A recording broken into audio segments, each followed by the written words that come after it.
విశాఖపట్నం జిల్లా కాంగ్రెస్ పార్టీ విస్తృత స్థాయి సమావేశం.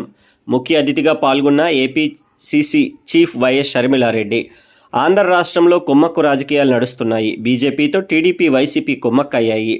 చంద్రబాబు కనిపించే పొత్తులు, వైసీపీ కనిపించిన పొత్తులు. ప్రత్యేక హోదాపై జగనన్న గారు ఎంపీలు ఇస్తే తెస్తా అన్నారు. అధికారంలో వచ్చిన వెంటనే మరిచిపోయారు. ఒక్కరోజు కూడా జగనన్న ఉద్యమం చేసింది లేదు. ఉత్తరాంధ్రను 2 పార్టీలు మోసం చేశాయి. ఇక్కడ ఉన్న కంపెనీలను ప్రైవేటీకి అప్పనంగా అప్పగిస్తున్నారు. గంగవరం పోర్టును అగ్గువగా అదానీకి అమ్మేశారు.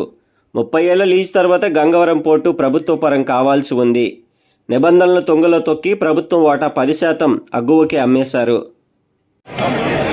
నాయకులందరికీ, కాంగ్రెస్ పార్టీ కార్యకర్తలకు, రాజశేఖర రెడ్డి గారి అభిమానులకు, మీడియా మిత్రులకు, మీ రాజశేఖర రెడ్డి బిడ్డ శిరస్సు వంచి చేతులు జోడించి మనస్ఫూర్తిగా నమస్కరించుకుంటాం.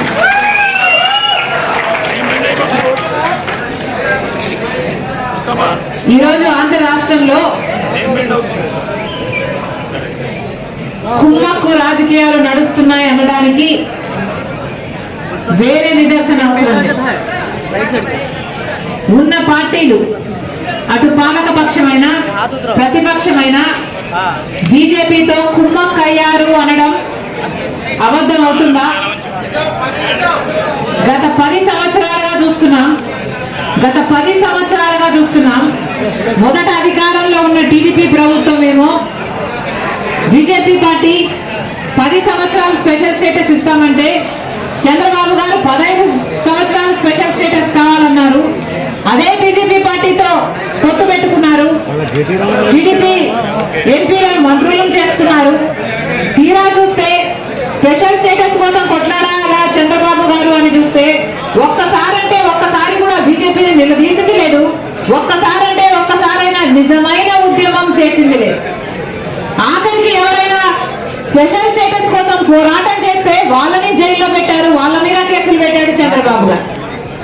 అలా చంద్రబాబు గారు 5 సంవత్సరాలు బీజేపీతో పొత్తు పెట్టుకుంటే, ఇక కాంగ్రెస్ పార్టీ, ఇప్పుడు వైసీపీ పార్టీ, అధికారంలో ఉన్న వైసీపీ పార్టీ కంటికి కనిపించని పొత్తులు పెట్టుకుంది బీజేపీ పార్టీ.